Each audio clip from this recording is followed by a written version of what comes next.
I am pregnant, and the father of my upcoming child wants to get back to his ex-wife.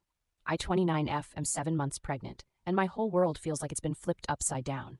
The man I'm having a child with, 32M, someone I thought I was building a future with, has just dropped a bombshell on me. He wants to get back with his ex-wife. We met 2 years ago, and things were great. He was charming, kind, and seemed like he was ready to move on from the past. He had been divorced for almost a year when we got together, and though he spoke about his ex from time to time, it never seemed like he still had feelings for her. He always described their relationship as toxic, something that had run its course. Fast forward to now, and I'm pregnant with his child, something we both agreed we wanted. We were planning to move in together before the baby was born, even talked about the possibility of marriage down the line. I was excited, nervous, and doing my best to prepare for motherhood. Everything felt like it was falling into place, but then, out of nowhere, he started acting distant. It wasn't the kind of distant where someone is just stressed or preoccupied. It was like he was pulling away from me entirely.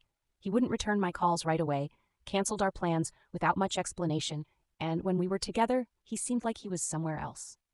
I thought maybe he was just nervous about becoming a dad. I get it. It's a huge responsibility, and I've had my fair share of freakouts too. But yesterday, everything became painfully clear. He came over, sat me down, and told me that his ex-wife had reached out to him recently. Apparently, they've been talking for a few weeks, and she's made it clear that she wants to get back together. He explained that they were married for 5 years, and despite everything that went wrong between them, he still has feelings for her. I was speechless. We are about to have a child together, and now he's telling me he wants to rekindle things with the woman he divorced? I asked him if he still loved her, and after a long pause he nodded. I think I do, he said, like it was the simplest thing in the world. I didn't realize it until we started talking again, but I never really stopped loving her. My heart shattered into a million pieces. I had to sit there, listening to the man I'm carrying a child with, tell me he wants to be with someone else. Not just anyone else, his ex-wife. The woman he was supposedly done with, the woman who he told me had hurt him in ways that couldn't be fixed. I asked him what that meant for us, for me, for our baby. And his response? I don't know. It was like he had just taken all the hopes and plans we'd made together and tossed them into a black hole. I felt like I was sinking, but I couldn't even focus on my own pain because I was terrified of what this meant for our child. How could you not know? I asked. We're having a baby in 2 months. You don't just get to not know when you're about to become a father.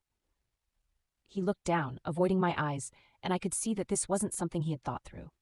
He was caught between 2 worlds, between 2 futures, and I was just there. The mother of his child, the woman he had once said he loved, but now I felt like a third wheel in my own relationship. I didn't plan for this to happen, he said. I didn't expect her to come back into my life, and I didn't expect to feel the way I do. But now that she's here, I can't just ignore what I'm feeling.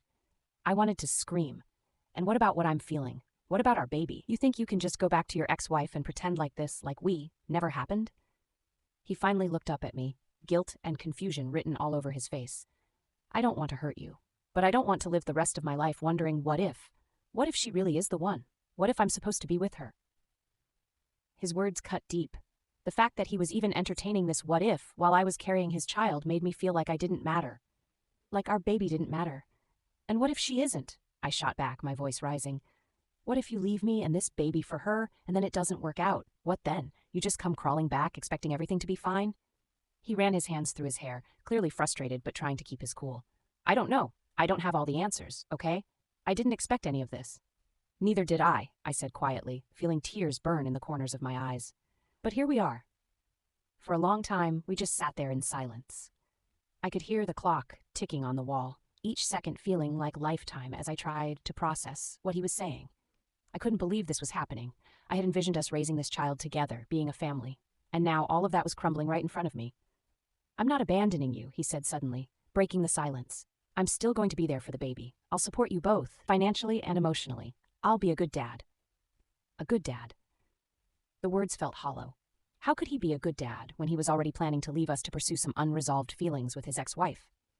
I can't believe you think that's enough, I said, my voice barely above a whisper. I can't believe you think you can just pick up and leave and still call yourself a good father. Our child deserves more than that. He sighed heavily, as if the weight of the world was resting on his shoulders. I'm not saying it's ideal, but you have to understand, this is complicated. I never thought I'd be in this position. It's not easy for me either. I wanted to scream again. Complicated? You think this is complicated? Try being the one who's pregnant and feels completely alone, wondering if the person you love is going to walk out the door at any moment. The silence that followed was deafening. I could see him struggling to find the right words, but I didn't want to hear any more excuses. This wasn't a situation where excuses were going to help. "I'm sorry," he finally said, his voice barely audible. "I never meant for this to happen. I care about you, and I care about our child. But I can't ignore my feelings for her. It wouldn't be fair to anyone, least of all you." The reality of his confession hit me like a punch to the gut. The man I had been sharing my life with, the man I had imagined raising our child with, was emotionally tethered to someone else. I thought he was ready to move on, but he was still anchored to his past. I stood up abruptly, the anger bubbling inside me. "So what's your plan? You leave us, go back to her, and think you can just drop back in whenever it's convenient for you? You don't get to play both sides." He stood up too, frustration etched on his face. "That's not what I want. I want to figure this out. I want to be there for you and the baby, but I can't pretend that my feelings for her don't exist." I looked at him, disbelief flooding my mind. "You want to figure this out? What does that even mean? You've made it clear you're torn. How can I trust you to be there for us if you're constantly looking back?" His eyes softened, and for a moment I thought I could see regret. "I don't want to hurt you. I never wanted to hurt you. But you are hurting me," I said, my voice trembling. "You're tearing apart everything we've built together, everything I thought we were working toward. You're not just breaking my heart, you're breaking our family." He opened his mouth to respond, but no words came out. Instead, he just stared at me, and I could see the conflict swirling in his eyes. I turned away, unable to look at him any longer. I needed to think, to breathe. The walls of our once happy home felt like they were closing in on me, and I stumbled toward the door, desperate for fresh air. As I stepped outside, the cool breeze hit my face, grounding me for a moment. I felt my phone buzz in my pocket, and I pulled it out, hoping for a distraction. It was a message from a friend, checking in on me. I didn't respond immediately. Instead, I leaned against the porch railing, taking deep breaths, trying to calm the storm inside me. I knew I had to think about my options. After some time alone, I gathered the strength to go back inside. He was still there, pacing the floor like a caged animal. I didn't want to fight anymore, but I knew we needed to talk. "Look," I began, my voice steady despite the turmoil inside. "We need to be honest with each other. If you're feeling this way about your ex, then we have to figure out what that means for us." He stopped pacing and looked at me, a mixture of relief and sadness on his face. "You're right. I've been avoiding this conversation, hoping it would just go away, but it won't. I owe it to you, to be honest." I nodded, feeling a wave of determination wash over me. "I need to know if you really want to be a part of this family. If you want to be there for our child, then you need to commit. I can't do this half-heartedly." He sighed, running a hand through his hair again. "I don't want to hurt you, but I can't promise that I won't go back to her. It's something I have to figure out for myself. I need time." "Time?" I echoed, my heart sinking. "What about the time we already invested? What about our future? I can't just sit here and wait for you to decide what you want." "I know, and I don't want to ask you to do that," he said, his voice growing more urgent. "But you have to understand that I can't make a decision like this lightly. It affects so many people, especially our child." "You're right," I said, feeling tears sting my eyes. "It does affect our child. But what kind of father leaves his pregnant partner to go back to his ex? What kind of man does that?" He opened his mouth to respond, but I could see the weight of my words hitting him. "I'm not saying I'll choose her over you," he finally said. "I just need to figure out what this all means for me, for us. I want to be there for you and our child, but I can't just ignore my past." His admission was painful to hear, but I knew I had to be strong. "If you're not ready to commit to us fully, then maybe we need to reconsider our relationship," I said, my heart racing. "I can't keep waiting around for you to decide what you want while I prepare to become a mother." He looked at me, vulnerability written all over his face.